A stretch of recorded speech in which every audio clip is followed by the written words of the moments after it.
The pain gradually became chronic and increasing in intensity to the point that there were days, not all of them thankfully, on which he had to tiptoe into his room and speak in whispers so he didn't moan and tremble at the noise. My eldest son my eldest son spent the first 3 years after the accident wanting to walk again and striving toward the goal. Then he lost hope, and after that, as the pain became chronic and increasingly unbearable, he started wanting death to come from him. He'd rather it happen in his sleep, he told Sarah once, but it would also be okay if it took him when he was awake.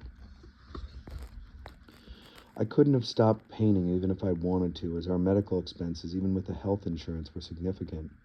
We adapted the apartment so that Jacobo could move around, and many of the pulleys and other equipment were expensive, and the insurance didn't cover everything. Then came the physical suffering, and the expenses went from significant to astronomical. When someone starts feeling such acute pain, the most important thing is to stop it, to alleviate it somehow. And even if you have only partial success or none at all, it's quite costly. The acupuncturists, for example, who never really did any good, were expensive. The more Asian they were, the more the cost, and the insurance didn't cover them.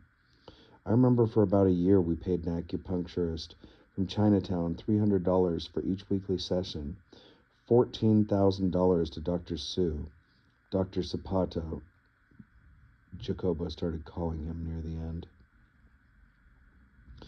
who had an office in Mott, until Jacob himself said it wasn't worth it and we should stop wasting money on the guy. By then, the persistent agony had soured the poor boy's spirit. Oh, and that's not even counting the cost of Dr. Shu's so-called medicines.